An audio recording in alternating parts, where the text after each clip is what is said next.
I'm the wardrobe supervisor here at Knott. I started back in 1993. This is my 22nd season this year.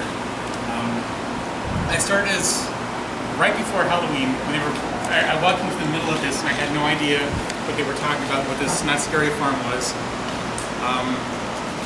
Right before it opened, with the idea that I would work through the Halloween season and then maybe that they would have work for me in December, maybe in January. I've been here, like I said, since 1983, the entire time. Never gone away. I know, like I said, I'm now the supervisor. Tim talked a little bit about the costumes. People always ask, well, how do you come up with the ideas for the prosthetics or the characters? And it all starts with our entertainment department. They will come up with an idea for a story, whether it's Pinocchio from folklore or the Tooth Fairy maze. Have you heard the story where Daniel came up with that? Let's just say he had a dentist experience that wasn't going so well. So that's where he came up with the idea for the whole Tooth Fairy maze. It's full of dental phobia things. So after they've written the maze, they come up with the designs, they come up with the world that the characters are going to live in, they come up with a list of characters, they basically write a storyline. These are the characters you're going to come across, these are the order that you're going to meet them in. They present that to us, we go through and we'll build costumes. We work really hard to make sure that one maze is distinguished from another maze. Because if all of our mazes look alike, what would be the point of having multiple mazes, right? We take a lot of effort going through and with costumes making sure that one maze will be a different palette than another maze.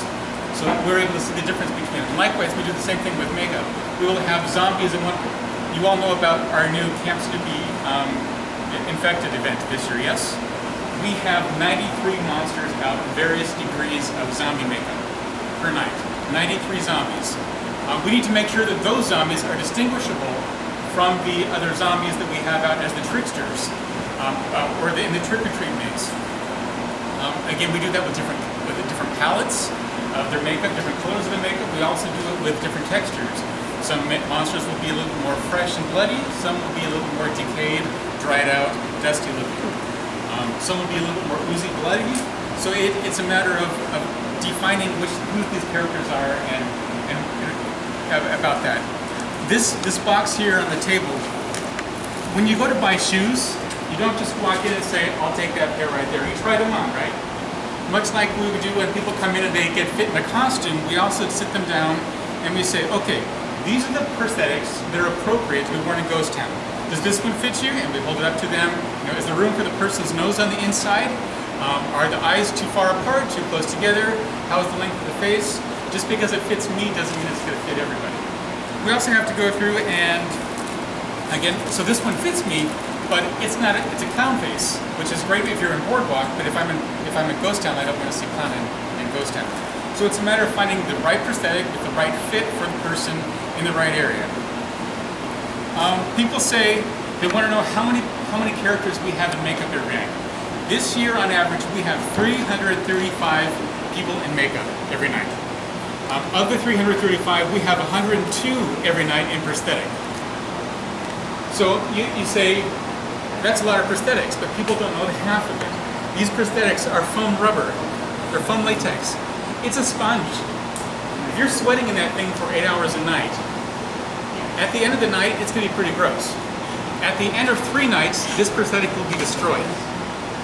And then the next time, the makeup artist will take the time and pre-paint another piece. People say, well, why do you destroy your prosthetics? A couple reasons. One, because we used to send them home with the monsters, and then we would see on Facebook or something going on that monsters were doing events with their faces. Knott's Halloween Monsters doing, in Santa Monica. We didn't send them. They just happened to have the prosthetic, they slapped it on their face, and who knows how they were behaving. So we make sure that we're really careful with our characters, with our faces. We want to make sure that our talent isn't doing anything they shouldn't be doing. So it's one of those things that they don't leave our premises. So we've got 102 talent a night. We've got 24 nights this year. That's 8 prosthetics as a minimum that we've got per person. 8 prosthetics, and I've got all the numbers, I did the math. That's 816 prosthetics that we had to run for our part this year. 816. But people don't know, we also run the prosthetics for our sister Cedar Fair parks. In total, this year we have done, and actually I left my pen on it, I apologize. We have built 2,531 prosthetics this year. That's a lot. Halloween Haunt is one of those things that we're either getting ready for the next one or we're cleaning up after the last one. People always, actually I had 3 calls today. People say, you know, I know Not Scary Farm is coming up. I want to work for you as a makeup artist. And as very graciously as I can say, thank you, I'm very grateful for your interest, but we open next week. We start looking in June every year. So people, you know, they say, I really would love to work for you. Contact me in the early summer. I said that I started in 1993. Anybody here, 1993? Yeah. I live right over here. You live right over here. Okay. What was the first maze you ever walked into? The Body. I'm sorry? The Body. The Body. That was 91? I think it was 92. 92. Okay. It was 92? Anybody else? Have you all been to Not Scary Farm before? Yeah. Okay, good. We were noticing this year when we were doing interviews for our artists that we had so many people walk in the door telling me they wanted to work for me, but they had no idea what Not Scary Farm was. So they were just people who had studied makeup, moved to Southern California and said, we've been told that this is where we need to work. Like, oh, okay, that sounds great. I appreciate your interest. Looking at their photos, it's like, this doesn't belong here. I mean, figure out what we're doing and then perfect those skills and then come back and see us again. We've had so many people who voice interest in coming and work for us, but too many people this year have been a little bit late. The reason I asked is because I've been asked to do a brief, quick makeup demo on somebody, and I was asked to do it on the person who's been here the longest, who's Jerry, that would be you. Probably. So, real quick, I'm going to have Jerry come up. We will do a quick bruise or two. People ask, what kind of products do you use? A couple different things we use. We use a lot of the Ben Nye creams, not to name any names, any product names. It is just one of the companies we use. All of our foam latex prosthetics we manufacture in-house.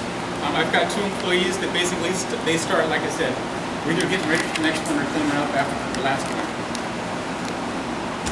Let's see if I can talk and do this at the same time. So we're all sweaty right now. We're just going to start with bruised jaw.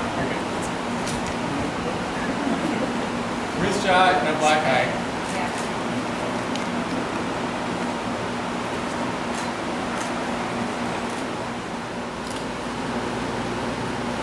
Okay, quick, dirty, easy. That's pretty much it.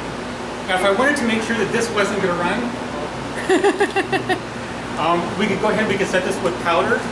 Powder, basically, the medium in this is pigment and it's oil.